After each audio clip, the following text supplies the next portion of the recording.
जादुई नारियल का पेड़।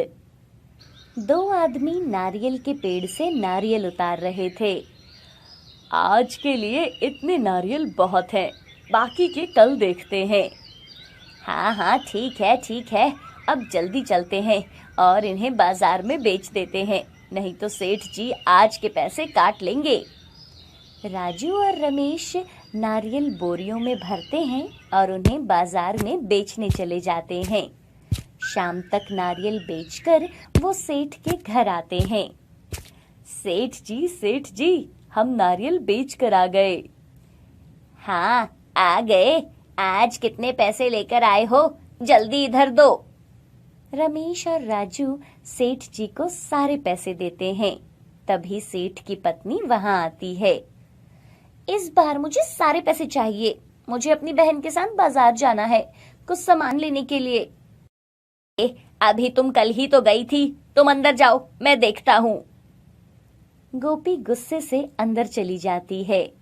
सेठ राजू और रमेश से, तुम दोनों ज्यादा नारियल तोड़ा करो और कोशिश किया करो कि नारियल को ज्यादा से ज्यादा दाम पर बेचो, ऐसे तो मैं घाटे में चला जाऊंगा।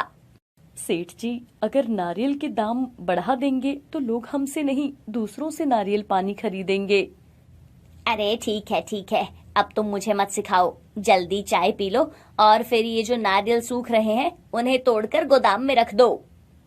राजू और रमेश वहां से चले जाते हैं और गोदाम में बैठ जाते हैं। आज तो बहुत थक गया हूँ, अभी चाय पी के सारी थकान उतर जाएगी। अरे ये दोनों कोई काम नहीं करते, अब भी देखो कितनी देर हो गई, अभी तक नहीं आए। देखूं तो भला ये दोनों कहीं सो तो नहीं गए। मैं तो यहाँ बस उस जादुई नारियल के पेड़ के लिए काम करता हूँ, वो गोपाल ऐसे ही एक दिन में अमीर नहीं बन गया है। अच्छा, तो कैसे बना? अरे कहते हैं वो पेड़ अपने नारियल के बदले तुम्हें कुछ भी दे सकता है, धन दौलत सब कुछ, उससे जो कुछ भी मांग सकते हो। वो गोपाल तो उस पेड़ से बहुत सारे पैसे लेकर शहर चला गया और उसने अपना बहुत बड़ा सा धंधा खोल लिया है। क्या? जादुई नारियल, वो भी मेरे जंगल में? तुम दोनों अभी तक यहीं बैठे हो? जाओ अभी घर जाओ, और हाँ, कल तुम दोनों काम पर नहीं आओगे, ठीक है? मैं खुद ही तुम्हें बुला लूंगा जिस दिन काम होगा। ठीक है सेठ जी। अब दोनों अपने घर चले जाते हैं। इधर सेठ अपने नारियल के बाग में जाता है। अरे यहाँ तो बहुत सारे नारियल के पेड़ हैं, अब ये जादुई नारियल का पेड़ कौन सा होगा, कैसे पता चलेगा? सेठ एक एक पेड़ के नारियल को डंडे से हिलाता है। ये भी नहीं है, आखिर कहाँ है वो पेड़? तभी एक नारियल को जैसे ही डंडा लगता है तो पेड़ जोर से हिलता है। ये क्या, ये पेड़ इतना क्यों हिल रहा है? उस पेड़ पर सिर्फ 3 नारियल लगे थे। कौन हो तुम और तुम मेरे नारियल क्यों तोड़ रहे हो? अरे तुम तो बोलने वाले जादुई नारियल के पेड़ लगते हो। ठीक है, मैं तुम्हारे नारियल नहीं तोड़ूंगा, लेकिन उसके बदले मुझे बहुत सारे पैसे चाहिए। ठीक है, तुम्हें पैसे मिल जाएंगे, लेकिन उसके बदले तुम्हें अपनी सबसे प्रिय कोई चीज मुझे देनी होगी। अरे ऐसा करता हूँ अपनी पत्नी को दे देता हूँ, वैसे भी तो बहुत चिक चिक करती रहती है, चैन से जीने भी नहीं देती। ठीक है, मैं अपनी सबसे प्रिय चीज देने के लिए तैयार हूँ, तुम मेरी पत्नी को ले जा सकते हो।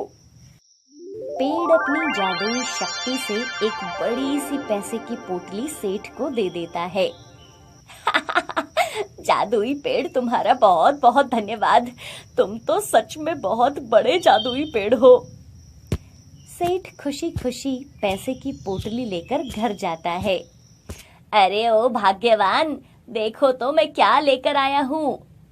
लगता है जादुई नारियल का देवता उसे ले गया, कोई बात नहीं, मैं अपनी सेवा के लिए दासी रख लूंगा। हाँ, यही सही रहेगा, एक दासी ही रख लूंगा। सेठ अब अपने घर में काम करने के लिए दासी रख लेता है और वो हर समय सेठ की सेवा करती रहती थी। ऐसे ही समय बीतता रहता है। एक दिन दासी सेठ के पैर दबा रही थी।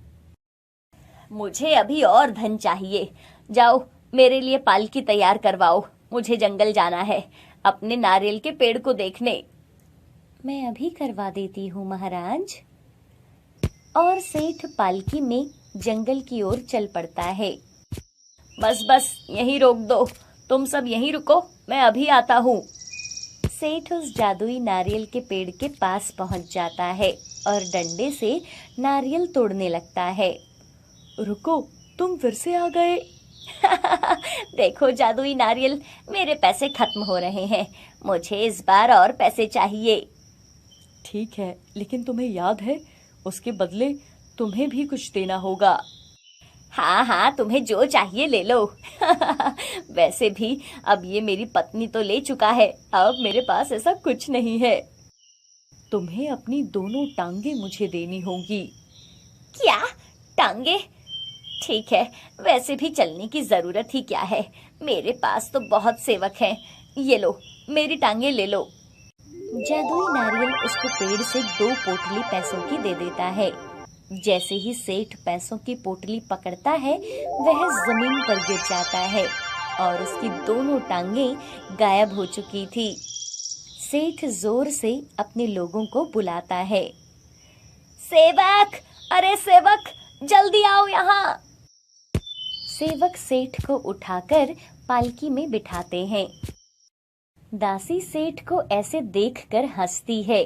अब तो यह अपाहिज हो गया है। सेठ अपनी सबसे प्रिय दासी से शादी कर लेता है। कुछ समय के बाद सेठ फिर से पालकी में जंगल की ओर जाता है और उस पेड़ के पास पहुंच जाता है।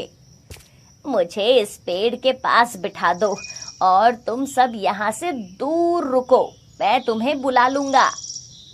सेठ डंडे से पेड़ को हिलाता है। अरे, तुम फिर से आ गए। अरे देखो, मुझे अभी और पैसे नहीं, हीरे जवाहरात चाहिए, जिससे अब मैं सबसे अमीर हो जाऊं। तुम्हें जो चाहिए वो ले लो। ठीक है, मुझे तुम्हारी दोनों बाजू चाहिए।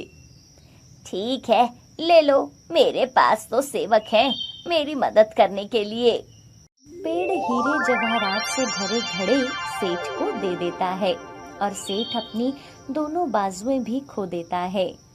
तभी वहां सेवक आते हैं और सेठ और हीरों से भरे घड़ों को उठाते हैं, लेकिन रास्ते में सेवक सेठ को उठाकर नीचे फेंक देते हैं और सारे हीरे जवाहरात ले लेते हैं। अरे तुम लोग ये सब क्या कर रहे हो? मैं तुम्हें नहीं छोड़ूंगा। तुम खड़े तो हो सकते नहीं, अपाहिज कहीं के, और हमें नहीं छोड़ोगे। लेकिन ये हमें पकड़ेगा कैसे? इसके तो हाथ भी नहीं है। अब तुम कीड़ों की तरह इधर उधर रेंगते रहो।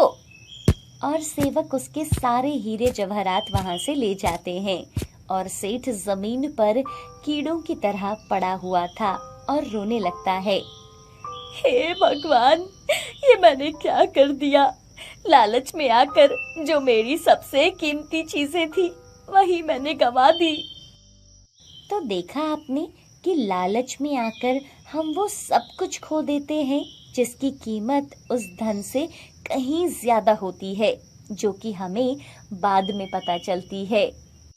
हरिया नाम का एक आदमी नारियल बेचा करता था।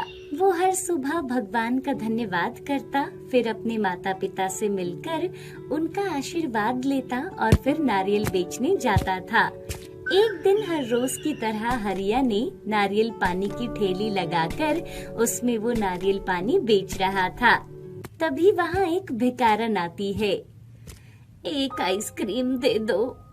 आइसक्रीम खानी है इस भिखारन को, चल भाग यहाँ से। तभी हरिया अपनी ठेली में से एक नारियल उठाता है और उसे उस भिखारन को दे देता है। ये लो, आप नारियल पानी पी लो। वो औरत नारियल पानी पीकर बहुत खुश हो जाती है। अरे क्या जरूरत थी इस भिखारन को नारियल पानी देने की? ये ऐसे ही करते हैं, काम धंधा कुछ करते नहीं, बस मांगना शुरू कर देते हैं। अरे कोई बात नहीं, एक नारियल ज्यादा बेचकर कौन सा मैं अमीर हो जाऊंगा, और इसे एक नारियल देकर ना ही मैं गरीब हो जाऊंगा, इसलिए तुम ज्यादा मत सोचो। कुछ ही देर में वहाँ एक आदमी हरिया से नारियल पानी लेता है और एक एक करके लोगों की भीड़ लग जाती है। सब लोग हरिया से नारियल पानी खरीद रहे थे और कुछ ही देर में हरिया के सारे नारियल बिक जाते हैं। ये सब गोपी देख रहा था। पता नहीं ये लोगों को क्या हो गया है, इस हरिया से 50 रुपए का नारियल पानी पीकर सभी खुश हैं, लेकिन 10 रुपए की आइसक्रीम नहीं खाते। गोपी, मैं अभी घर चलता हूँ, मेरे सारे नारियल खत्म हो गए हैं। हाँ हाँ ठीक है, तुम जाओ। ऐसे ही समय बीतता रहता है। हरिया सभी जरूरतमंद लोगों की मदद करता था। एक दिन छोटा सा बच्चा वहाँ आता है। अंकल, एक चॉकलेट वाली आइसक्रीम दे दो। हाँ हाँ अभी दे देता हूँ। गोपी 10 रुपए की चॉकलेट वाली आइसक्रीम निकालता है और उस बच्चे को देता है, और वो बच्चा 5 रुपए का सिक्का देता है। अरे ये आइसक्रीम 10 रुपए की है, 10 रुपए दो, 5 का सिक्का क्यों दे रहे हो? मेरे पास यही है अंकल। गोपी बच्चे से आइसक्रीम छीन लेता है। अगर पैसे नहीं है तो आइसक्रीम भी नहीं मिलेगी, चलो भागो यहाँ से। पता नहीं ये लोग कहाँ कहाँ से आ जाते हैं। बच्चा बहुत दुखी हो जाता है। तभी हरिया बच्चे को आवाज लगाता है। आइसक्रीम खानी है तुम्हें? हाँ अंकल जी। तुम्हारे मम्मी पापा कहाँ हैं? मेरे मम्मी पापा नहीं है, मैं अपनी दादी के साथ रहता हूँ। हरिया उसे अपनी जेब से 10 रुपए निकाल कर देता है। जाओ, अब उस अंकल को पैसे देकर आइसक्रीम खा लो। बच्चा खुशी से गोपी के पास जाता है और उससे आइसक्रीम ले लेता है।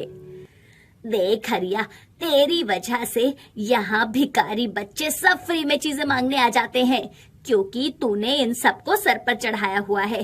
तू क्यों इनको ये चीजें बांटता रहता है, जैसे तू खुद तो बहुत अमीर है।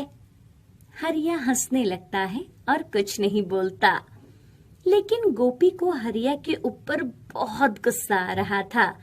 सुबह से दोपहर हो जाती है और दोपहर तक ही हरिया के सारे नारियल बिक जाते हैं।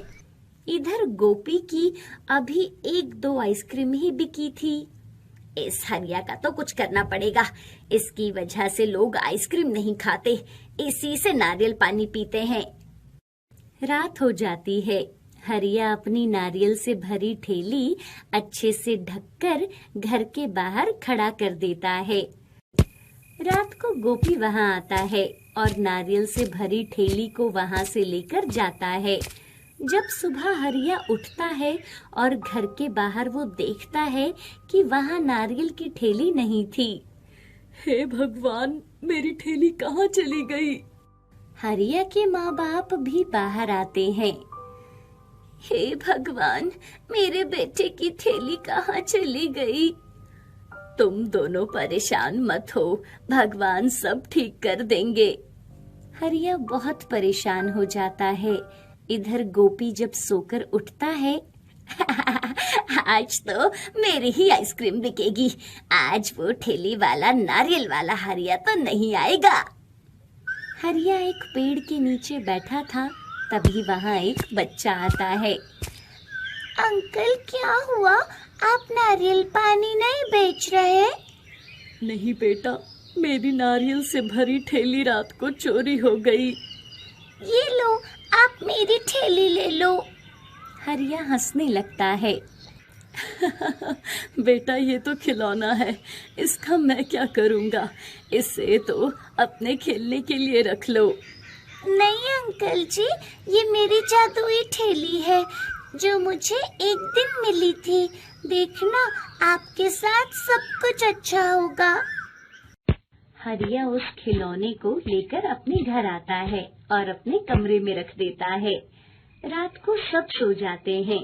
जब सुबह हरिया उठता है तो वो देखता है कि घर के बाहर नारियल से भरी ठेली पड़ी थी। माँ, बाबा, देखो मेरी थैली मिल गई। बेटा, भगवान कभी किसी का गलत नहीं करता। हरिया अंदर आता है और वो देखता है कि वो जादुई खिलौना वहाँ नहीं था। ये पक्का उस जादुई खिलौने वाली थैली से हुआ है जो मुझे उस बच्चे ने दी थी। हरिया अपनी थैली लेकर नारियल पानी बेचने जाता है। सुबह से शाम हो जाती है। हरिया बहुत से नारियल पानी बेचता है, लेकिन अभी भी उसकी थैली में उतने ही नारियल थे। ये तो जादुई नारियल है, ये तो खत्म ही नहीं हो रहे। मैंने सुबह से इतने सारे नारियल बेच दिए, लेकिन अभी तक ये उतने के उतने ही हैं। लेकिन ये गोपी आज क्यों नहीं आया? मैं उसके घर जाकर उसे बताकर आता हूँ कि मेरी थैली मिल गई है। हरिया जब गोपी के घर पहुँचता है तो गोपी उदास होकर घर में बैठा था। अरे गोपी, आज आइसक्रीम बेचने क्यों नहीं आया? वो मेरी थैली कोई रात को चुरा कर ले गया और उसके बदले ये खिलौने वाली थैली छोड़ गया है। लेकिन तुम्हारी थैली भी तो चोरी हो गई थी। हरिया वो खिलौना देखकर सब समझ जाता है कि उसकी नारियल की थैली गोपी ने चुराई थी और आज जादुई खिलौने ने गोपी की थैली गायब कर दी। तुम्हें कैसे पता कि मेरी थैली चोरी हो गई थी? अरे वो मैं तुम्हारे कल घर गया था, तुम्हारे माँ बाबा बात कर रहे थे, तभी मुझे पता चला। अच्छा, अभी मैं चलता हूँ, तो चिंता मत कर। जैसे मेरी थैली मिल गई, तुझे भी तेरी थैली मिल जाएगी। और हरिया वहाँ से चला जाता है। गोपी को अपनी गलती पर बहुत अफसोस होता है। मैंने हरिया की थैली चोरी की और भगवान ने मेरी थैली ही चोरी करवा दी। अब मैं क्या करूँगा? हे भगवान, मुझे माफ कर दे। अब से कभी भी मैं किसी का नुकसान नहीं करूँगा। हरिया को अब जादुई नारियल मिल गए थे जो कभी खत्म नहीं होते थे। अब तो हर रोज बहुत सारे नारियल पानी वो बेचता और खूब पैसे कमाता था। धीरे धीरे हरिया के घर के हालात सुधर जाते हैं। अब उसके घर में जरूरत की सारी चीजें थी, बड़ा घर, बड़ी गाड़ी। अब हरिया एक दुकान ले लेता है जहां वो आराम से बैठकर नारियल पानी बेचा करता था और जरूरतमंद लोगों की मदद किया करता था।